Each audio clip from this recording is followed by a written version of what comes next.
This is an Irreverent podcast. Check out irreverent.fm for shows from all our friends. Hello and welcome to Exvangelical. I'm your host, Blake Chastain. As we settle into 2022 and the realities of this Omicron variant, as well as the immensity of what it means for us to be living through a third year of the pandemic, things got a little dark for me.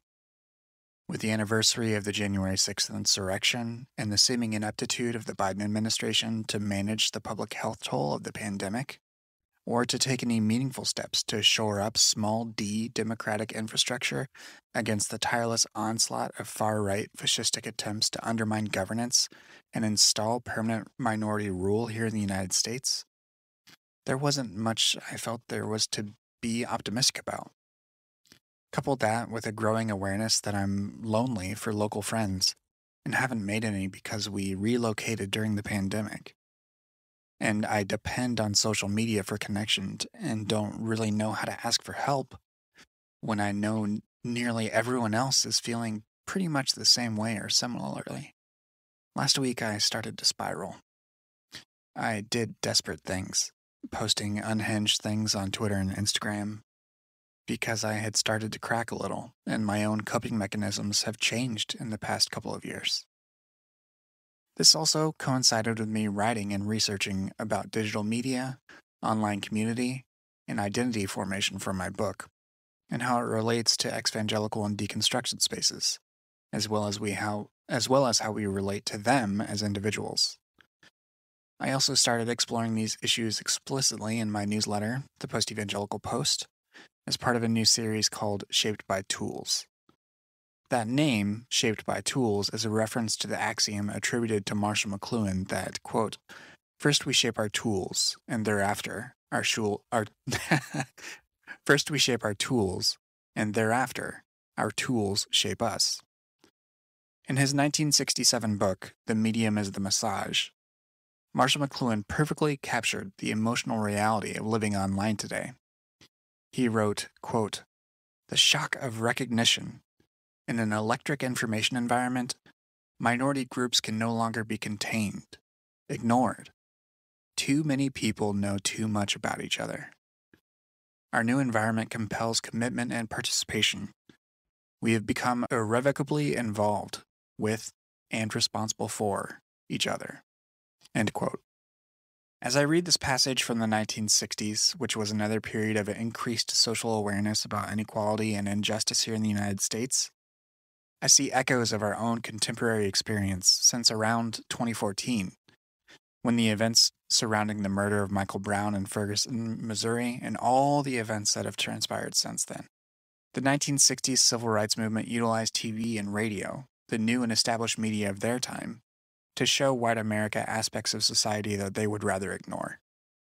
Similarly, social media has made it possible for even more people to speak about their experiences using tools like Twitter and TikTok and Instagram to shine lights on stories that would have been overlooked. But those words from McLuhan, too many people know too much about each other, they ring true today. If anything, they're more poignant now, in an era where sharing has become a default mode for many people, and even those who do not share or post participate in the consumption of the stories that other people post online. We absorb one another's emotions, relentlessly compare ourselves to others, and have to constantly check in with ourselves in order to know if it's healthy for us to use these services, because we've developed codependent relationships with people we don't even know or don't even know that we've imputed this burden onto them. And that next line from McLuhan, our new environment compels commitment and participation. In that, I see the impulse for us to act as our own PR reps, to constantly, quote-unquote, update our followers on what they can expect regarding changes to our content calendars. And somehow, this expectation feels universal, regardless of whether it's a full-time job, whether or not there's a lingering pandemic and a subtle background dread tinted with economic precarity and climate collapse. And none of that really factors in. We just expect that. Exvangelical spaces are uniquely intense and have proliferated and changed considerably since 2016 and 2017. They are made up of thousands of people who are seeking common experience and understanding from one another. In 2017, the Facebook group I administer had less than 100 members. Now it has 11,000. Other communities have proliferated across other social networks. The Exvangelical subreddit has over 7,000 members. The Exvangelical hashtag has over 550 million views on TikTok and over 70,000 uses on Instagram. At the same time, these groups are made up of people with different types of traumas and triggers, and what bonds them initially is shared traumas. While this is a potent starting point, it does not mean that we all believe or want the same things now. Furthermore, we are also subject to the whims of algorithms we cannot see or judge, and our engagement with this content and these communities will inevitably cause them to serve up more content for you to see. And whether we like it or not, whether the social industry companies admit to it or not, anger and drama are the most potent drivers of engagement.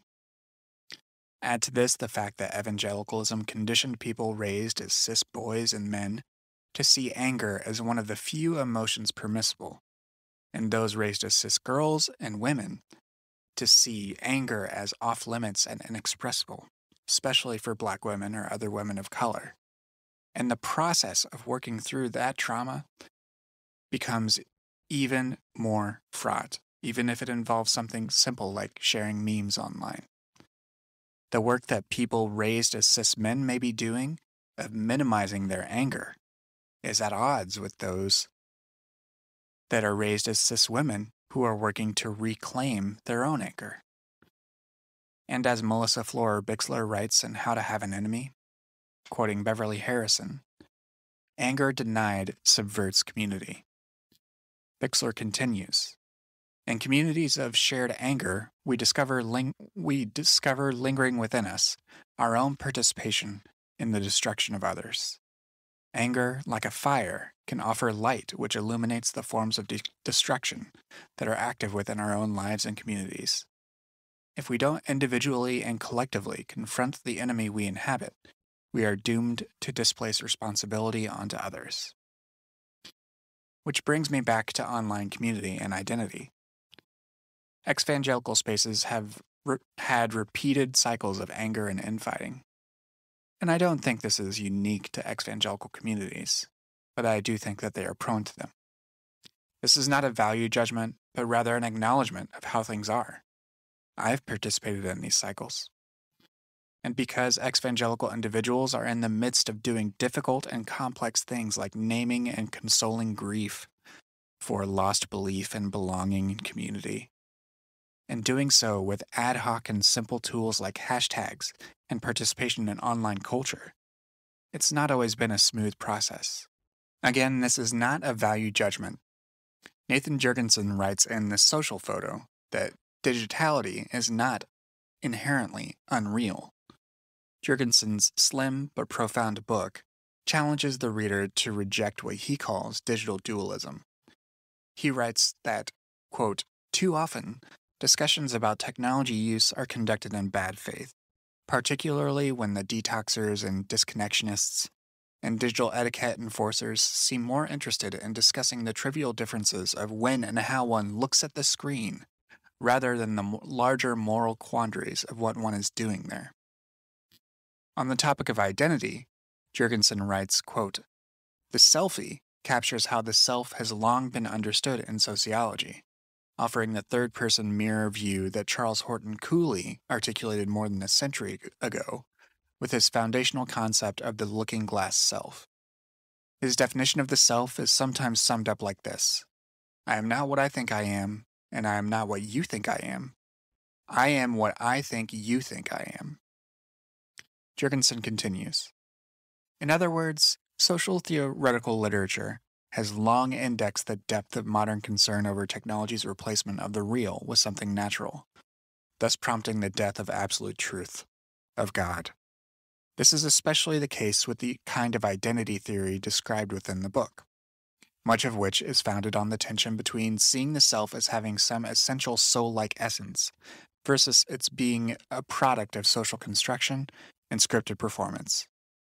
From Martin Heidegger's They Self, Charles Horton Cooley's Looking Glass Self, and George Herbert Mead's discussion of the I and the me, to Irving Goffman's dramaturgical framework of self-presentation, Michel Foucault's Arts of Existence, and Judith Butler's discussion of identity performativity, many of the most influential theories of the self and identity have long recognized the tension between the real and the pose. Status posturing performance, success theater, is fundamental to the existence of identity, and has been long before the advent of the perfectly staged social photo. End quote. What works like Jurgensen's acknowledge is that digital social media and our use of it for personal self-expression and exploration is, first, valid, and second, done in dynamic relationship to others who use and inhabit these spaces alongside us. What I would like to add is that how we relate to both ourselves and these communities change over time. In that spirit, Exvangelical has become part of people's identities, but the role it plays in their identity changes over time. For a time, it can be immensely important, and participation in those liminal communities and liminal identities can help us heal. Yet, as we heal, we may find ourselves drawn to other things, other identities, other aspects of our identity.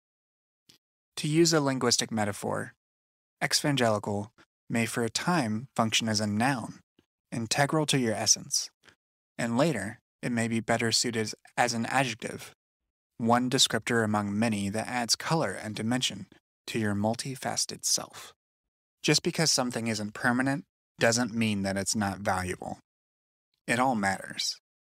My hope is that as these communities and the people that constitute them continue to evolve and mature, that we can learn to recognize when we fall into unhealthy patterns. When I began to spiral, I got caught up in the unforgiving cycle of comparison that social media can so easily cultivate in us. I was worried about my follower count and level of engagement, worried that I wasn't keeping pace with quote-unquote my peers, and that I simply did not matter. And perhaps I don't. But at the same time, I was imputing things that simply were not registering to strangers and far-flung friends who had no idea what was going on. And also, I was overlooking the myriad blessings I have in my own life. That is my own work, and it's not something that can be distilled down to a tweet or a TikTok or a story. Regarding the more nebulous ideas of community and culture, I want to recognize that because of our upbringing in evangelicalism, most of us start at a deficit, regardless of age. This is not a millennial or Gen Z thing. It expands to all generations born since the late 19th century. Today's modern evangelicals, according to Michael Emerson and Christian Smith's study from the year 2000, have what they called a limited cultural toolkit. Robert Jones wrote about this in his book, Why Too Long, where he said, particularly on questions related to race, Emerson and Smith found that white evangelicals' cultural toolkit consisted of tools that restricted their moral vision to the personal and interpersonal realms, while screening out institutional or structural issues. Specifically, Emerson and Smith discovered that the white evangelical cultural toolkit contained three main tools that are all interconnected by theology: free will individualism, relationalism, and anti-structuralism. Spelled out, free will individualism means that for white evangelicals, individuals exist independent of structures and institutions, have free will, and are individually accountable for their own actions. Relationalism means that white evangelicals tend to see the root of all problems in poor relationships between individuals, rather than in unfair laws or institutional behavior. Finally, anti-structuralism denotes the deep suspicion with which white evangelicals view institutional explanations for social problems, principally because they believe invoking social structures shifts blame from where it belongs. with sinful individuals." End quote. Our vision was limited, but it is expanding in fits and starts, and that alone makes this work valuable. We once were blind, but now we see, you might say. Our tools were limited, but we add to them. We continue to be shaped by them. My hope is that we can continue to extend and build our awareness to include the tools we now use, including social media and community, and understand how they continue to shape us, and hope that we can find beneficial ways to do so. There have been and will be mistakes, but I hope, again, I come back to that word hope, that we can continue to find ways to reduce harm and hurt and learn from these mistakes. For my part, I find value in sharing this with you, the listener, and I find value in including you in this process. The process of me writing my book, of sharing a part of myself in public, and in doing so, admitting to my own humanity, and recognizing my own faults, and loving myself all the same. We bring so much to bear to these communities and cultures, and whatever we do to soften those things in these hard and difficult times fraught with so much precarity is absolutely necessary.